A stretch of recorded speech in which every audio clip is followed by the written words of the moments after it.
lovelies, this is Simsfell and welcome to episode 21 of our daily series Niche Pirate Cove with the Sea Stag Tribe, where a new nicheling with spiky body has showed up on the Golden Star. We named him Sun and he is stirred up quite the bit among the females here, namely Anaconda and her niece, not sister, her niece Caste. That makes sense. Anaconda's like older than Caste, and Caste's like the firstborn, so duh. But there's so many nichelings and ships and family trees that I flip and forget how everyone's related to each other, but it's really cool to see that you guys actually keep track and keep reminding me every episode, so thank you for that. But Anaconda and both Caste, I think they have the exact same, just switched around, but the same immunities. And that means they're compatible with Sun. Now, some of you lovelies had concerns saying that Sun has spiky body and that's really dominant. So his fishing tail is basically going to never become active because his children, most likely than not, are going to be passed on that spiky body. Now, I was thinking about it and I thought if we can get his children to get claw, any type of claw, then they would still be sailors and not runts. So there's a workaround with that concern you guys had. And then the whole runt issue, I must say, you guys gave me a lot of feedback in the last episode. So some of you lovelies were also saying that in terms of runts, you didn't want the runts to be kicked out. Some others said, yes, kick the runts out, but make sure they're still part of the storyline. As in, say that, like when we kick, in quotation marks, the runts out, not really kick them out, we let them go and they go and explore the other ships and other lands trying to find other sailors and direct them back to our ship where they can find refuge and to become part of the crew, that sort of thing.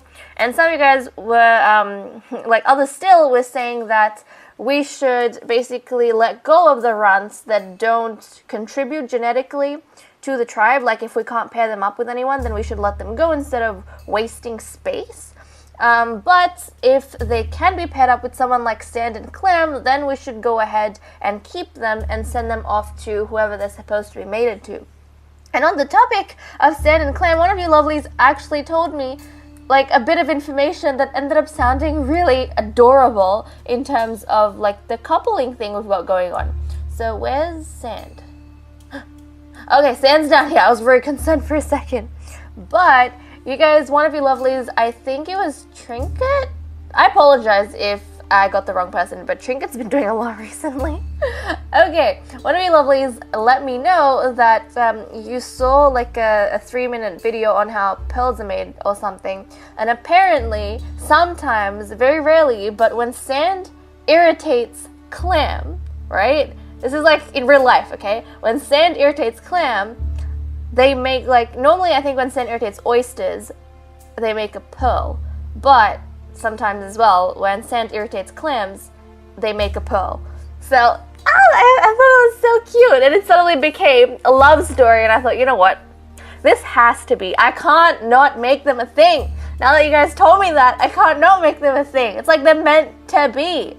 And you're also saying it'd be really adorable if their child could be named Pearl. At least their first child. So I am on that. I am on that. So hopefully we can actually start wiggling Sand across the Dark Pearl and onto the Royal Hydra. We might have some issues with getting him across, so to be honest, I think we need to get started straight away. Luckily, Sailor Clam has a lot of days, and so does Firstborn Sand. So actually, I think now is the most appropriate time to move him across and make sure he gets through to the other side.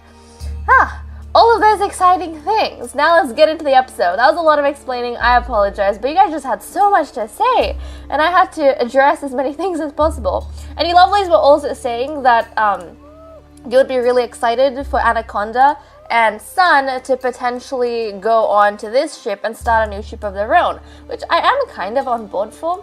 And I mean, some of you lovelies were saying that maybe you could see Sun mating with Anaconda, but then after she passes away, actually going ahead and coming back for Caste or something. I don't know how that's going to work. We'll have to see. But, you know what? I can definitely see Anaconda and Sun going on to this ship, because normally we only send mates across, right? Otherwise the ships will be barren. and ineffective, like they won't be functional per se. So I can see sending Anaconda across as a captain and his son as a first mate. So all of those exciting things and more. So many changes about to happen. So many family trees about to split. Not in a negative way, but like there's so many siblings. They're all having babies. Like, geez. Okay, well, let's get these lovely nichelings going. I think Floral, you want to hop ahead. Was Floral supposed to do anything on land? I don't think so. I really don't. But we've got Lieutenant Starship, who, surprisingly, in the last episode as well, I think at the end right there, he snagged a Razorina. Even though he's not genetically wired to hunt Razorina, he still, I think that just makes it more impressive, because he rises to Lieutenant, our very first ever Lieutenant, by catching a Razorina, one is not even genetically tied to. Like, geez, that's amazing. I'm so proud of him. So he's been doing absolutely amazing, and I think everyone's had their turn for the day. I don't think anyone's on a nest. We've got a lot of food around the place, but we were also going to breed up, I think, Boa and the Barina. Yep, okay, we're going to breed up Boa and the Barina. So, let's turn the day over. Day 72. Like, geez, we've been playing this for a bit. But I don't know. Let me know, you guys, what you feel about being on the archipelago. But I don't feel bored like you normally get staying on one island. Maybe because we've got so many little islands, and the way we're playing them, as in their ships, I feel like it's very interesting. Because every time we jump to a new ship, it's like, oh, it's a new island. So I don't know. I find that very fun, to be honest. I'm not getting bored like I thought I would. Because normally when you stay on one island for like 50 days, you start getting bored of the landscape. But maybe because each of the ships look a bit different, so it's interesting. But I don't know. You guys let me know what you think about it. But I'm actually glad it's working out, because this is the ship. And oh look, you guys also reminding me that the Barina hunts for bundles. So I should be like, get on it and make sure I'm around the Barina and snagging the bundles it hunts, because I can actually get it before the Barina does. So thank you guys for that. That was pretty cool. And Boa, okay. Well, we can't really get that bit of food because we're not going to have enough moves. But she could build a nest. Is she going to build a nest, or is she going to run back? I think she's going to run back to this nest. Yeah. I think that's what she's going to do. Because there's a permanent nest here. Why waste resources? We don't want to waste resources because... I mean, to be honest, it doesn't really matter. We might just make a nest. That was silly of me. We might make a nest, like, right up here next to this rock.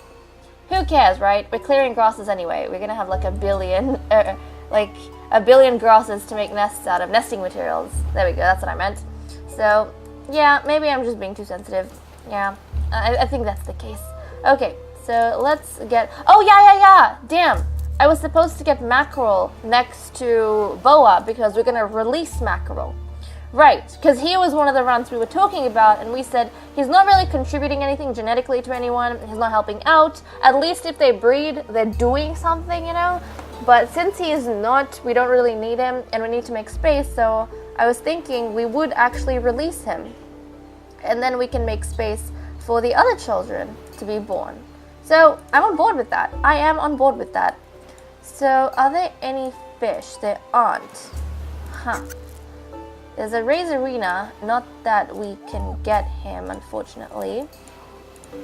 Yeah, we're not coming across any fish, which kind of sucks. No fish. But we're gonna keep going into the deeps and trying to find this fish. Oh my goodness, Clem, there's a Razorina, like, in you. Jeez, okay. Jumping back to this ship, the Dark Pearl.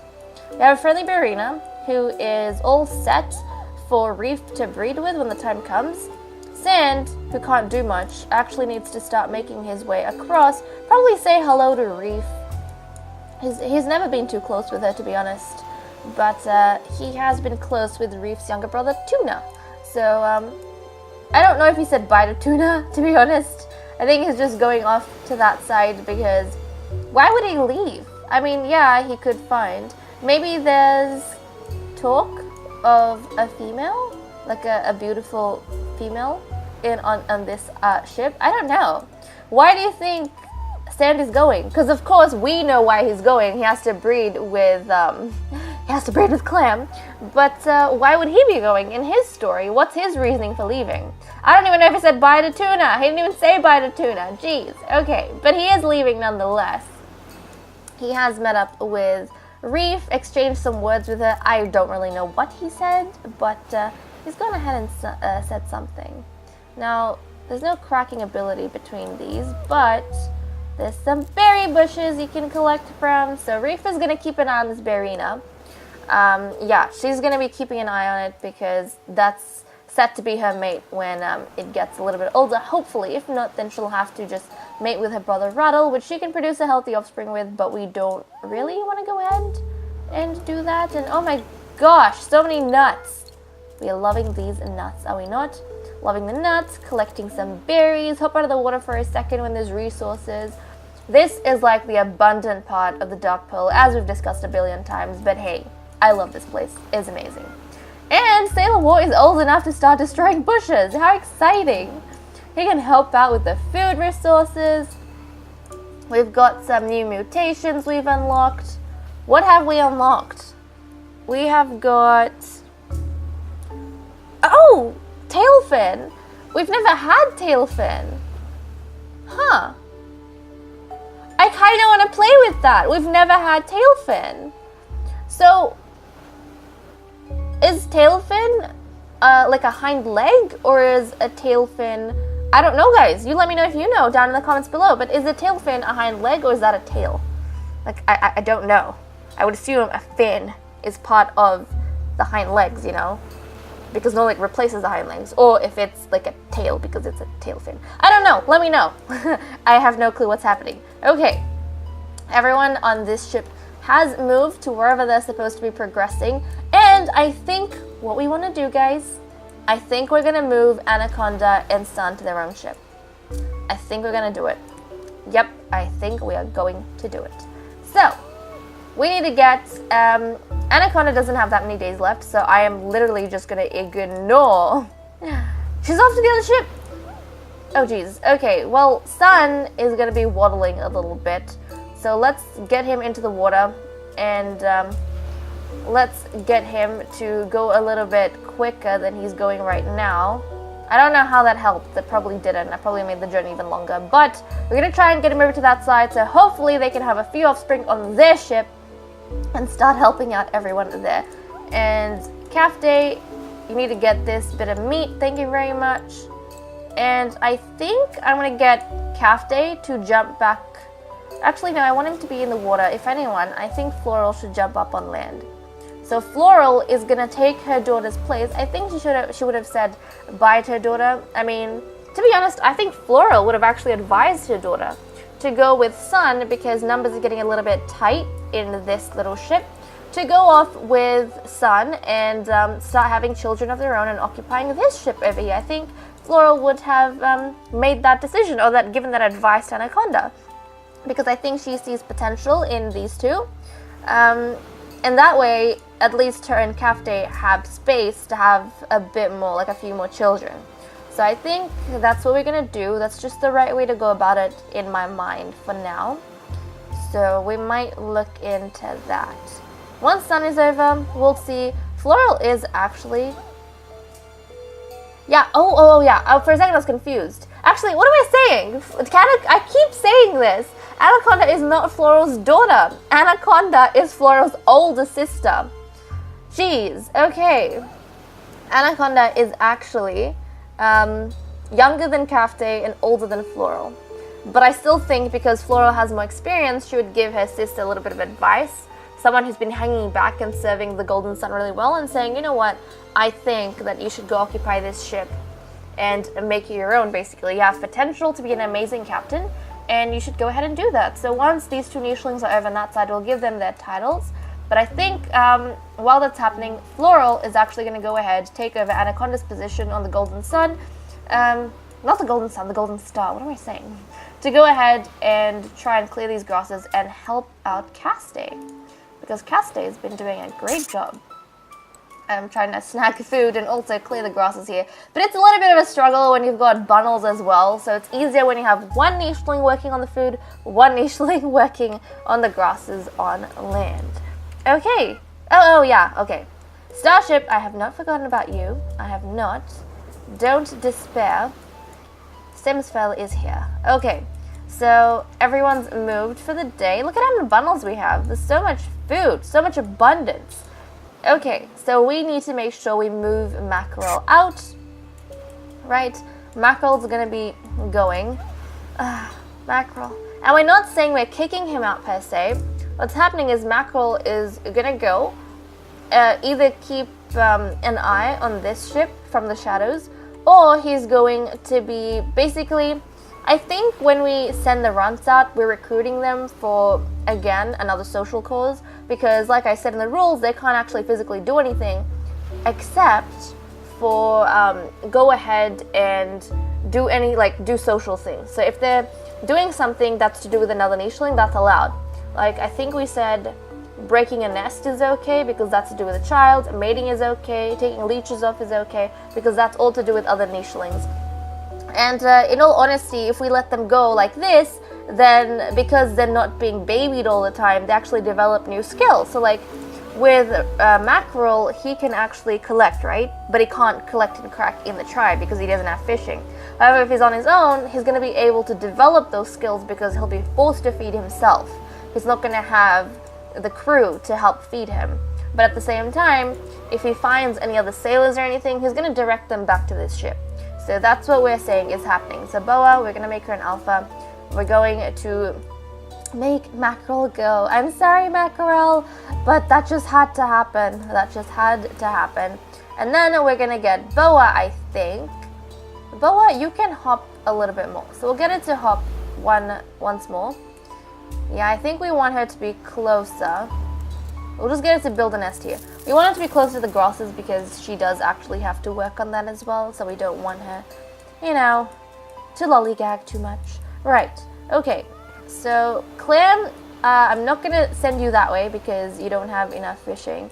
Even though Starship did an amazing job with just 2 fishing, I still don't want to waste any moves unless I absolutely have to.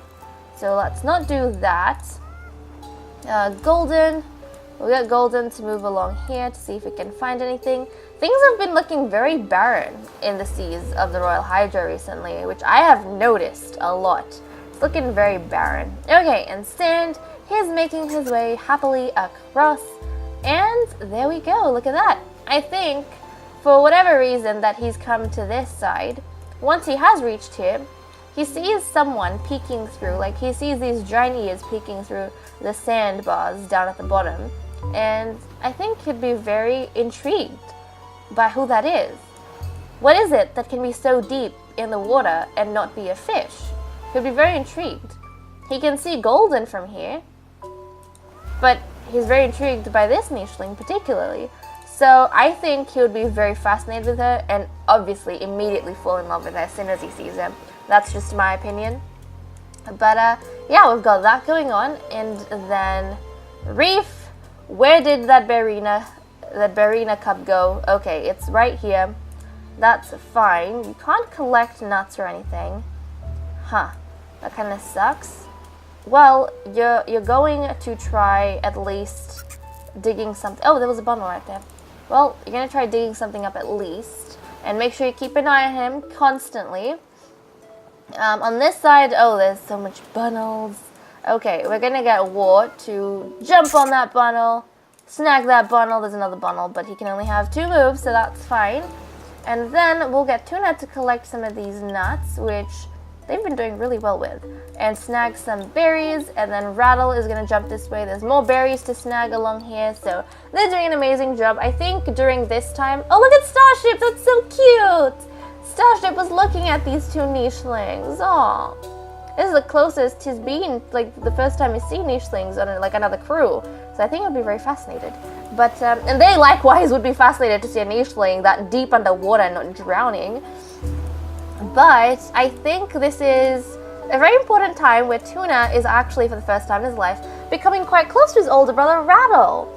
Because they weren't that close when they were born. They were born very far apart, and Rattle and Reef have had a really good connection thus far. They did everything together, and their parents kind of left off to go voyage around the sea, so that's pretty cool. But now Tuna is kind of getting time with his older brother, especially since Sand has left.